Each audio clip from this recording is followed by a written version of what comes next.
Salut mes frérots, nouveau RDM aujourd'hui. Comme d'habitude, on fait le tour de toutes les infos mercato du jour.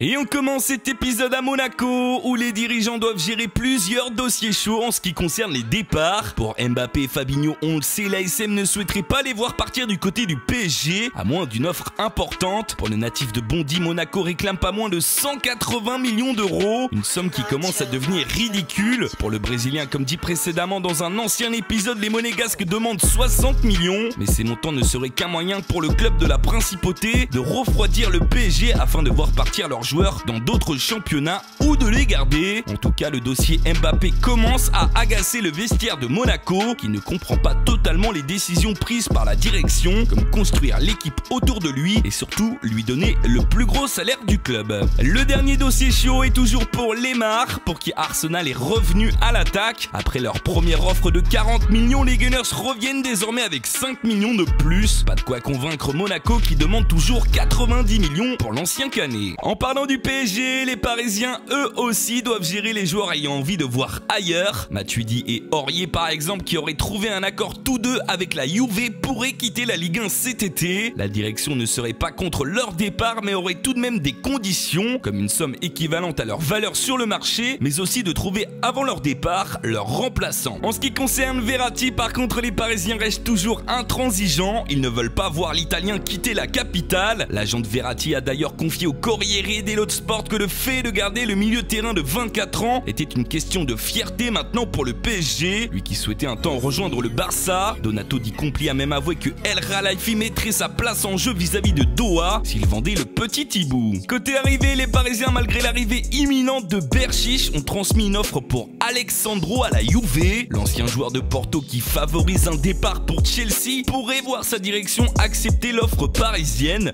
vu le montant, offre estimée à 70 millions d'euros. À Marseille, on se concentre plus sur le recrutement et un joueur serait espéré plus que les autres. Il s'agit encore et toujours de Giroud. Le Gunners, qui lui préférait rester à Arsenal ou partir, mais vers un autre club de première ligue, pourrait tout de même voir l'OM passer à l'attaque et tenter le coup. Les Marseillais seraient prêts à mettre 28 millions sur la table, soit 3 de plus qu'Everton, qui serait pour le moment le club favori pour recruter l'international français. Du côté de Saint-Etienne, enfin quelques infos dans ce mercato. En effet, les Stéphanois pourraient rapidement voir arriver deux joueurs qui sont Johnny et Alexander Djikou. Pour le Dijonais, l'accord aurait même été trouvé entre les deux clubs, les Verts l'ayant officialisé sur leur compte Twitter. En ce qui concerne le latéral droit de Bastia, l'accord serait très proche et le transfert pourrait être bouclé dans les prochaines heures. Les Verts qui seraient aussi à la recherche d'un défenseur central et auraient listé deux anciens joueurs de Ligue 1 dans ce but. Le premier serait Marcel Tisserand qui joue actuellement à Ingolstadt et le second serait Aïssa Mendy qui évolue au Betis Séville. Les discussions avec leurs clubs respectifs pourraient rapidement débuter. Côté départ, il ne fait plus de doute que Kevin Malcuit va rejoindre le LOSC. Le latéral droit de 25 ans va s'engager pour 5 ans avec le club nordiste. Le transfert est estimé à 9 millions et sera officialisé à la suite de la visite médicale du joueur. On passe maintenant à notre tour de France des rumeurs et des officialisations. Pour commencer, Amiens a annoncé le recrutement d'Issa Sissoko en provenance du SCO. Le frère de l'ancien Lyonnais s'est engagé pour 1 an avec le club promu. En GE, ont officialisé l'arrivée du milieu de terrain Fulgini qui débarque de Valenciennes. Jonathan Iconé, le joueur de 19 ans du PSG, lui sera de nouveau prêté cette saison à Montpellier, qui a fait le forcing pour le récupérer. Comme le premier prêt, aucune option d'achat n'est intégrée à cet accord. Yaya Sanogo, lui, devrait s'engager aujourd'hui avec le TFC après sa mauvaise expérience à Arsenal. Pour finir, on y voit plus clair pour Ismaïla Sarr, car il ne resterait plus que 2 prétendants pour le Messin. Il s'agit de Rennes et de Lille. Rennes proposerait 15 millions plus un joueur pour recruter la jeune pépite. Le milieu de terrain de 19 ans aurait lui une préférence pour le LOSC, voulant être entraîné par Bielsa. Le seul hic qui le fait douter serait la concurrence au sein du club lillois. Affaire donc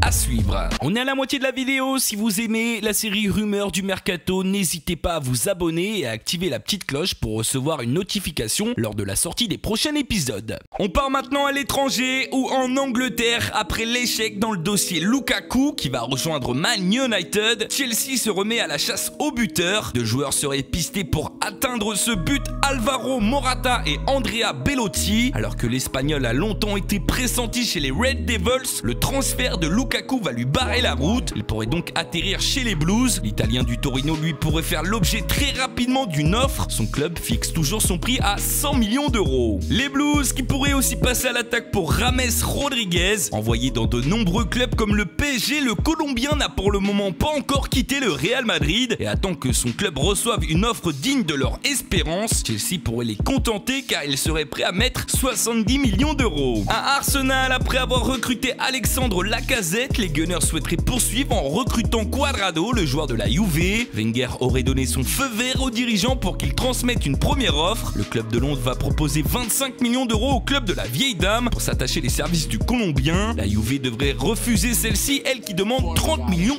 pour son joueur. Du côté de Manchester City, Pep Guardiola a envie de piocher dans son ancien club. Il apprécierait en effet Sergi Roberto, le milieu du Barça, qui évoluait la saison dernière en tant que latéral droit. Les Citizens auraient proposé 35 millions d'euros, mais Barcelone aurait refusé cette offre. En parlant du Barça, on part en Espagne où les Catalans se sont vus refuser leur offre pour Paulinho de la part du Guangzhou Evergrande. Toujours désireux de renforcer leur milieu de terrain, les Blaugrana, déjà en échec dans le dossier Verratti, ont donc aussi été recalés pour le Brésilien évoluant en Chine, mais ils ne comptent pas abandonner la piste aussi facilement. Barcelone qui serait aussi sur une jeune pépite brésilienne de 19 ans qui évolue au Corinthians. Pedrinho serait effectivement au cœur de discussion entre les deux clubs. Le montant du transfert serait estimé à 15 millions d'euros. Du côté du Real Madrid, les merengues pourraient perdre Danilo cet été, qui est bien sûr convoité par la Juve. Du coup, pour le remplacer, la Maison Blanche active déjà leur réseau et aurait en tête le latéral droit brésilien de la Real Sociedad, Alvaro Odriozola. Le joueur dispose d'une clause à 40 millions d'euros. En Italie, la Juve est proche de recruter un nouveau joueur en la personne de Federico Bernardeschi. La Fiorentina et la Juventus seraient très proches d'un accord concernant l'attaquant de 23 ans et juste quelques détails ralentissent la finalisation. Le transfert pourra avoir lieu dans les prochains jours. Du côté du Milan AC, on ne s'arrête plus. Les Milanais vont recruter un nouveau joueur et réaliser un super coup sur le marché en engageant Andrea Conti, le latéral droit de l'Atalanta Bergame. Pisté par de nombreux clubs, il va rejoindre les Rossoneri pour une somme de 24 millions d'euros. Et les Nerazzurri commencent à s'y mettre aussi en officialisant leur premier joueur qui est Milan Skriniar qui débarque de la Sampdoria. Le jeune défenseur a un fort potentiel et devrait trouver sa place à l'Inter.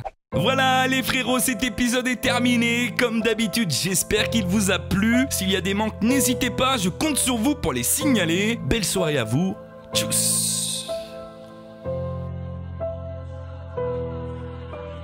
I used to have all of these people I die for, but now they're all dead to me, homie. I used to have people I try to provide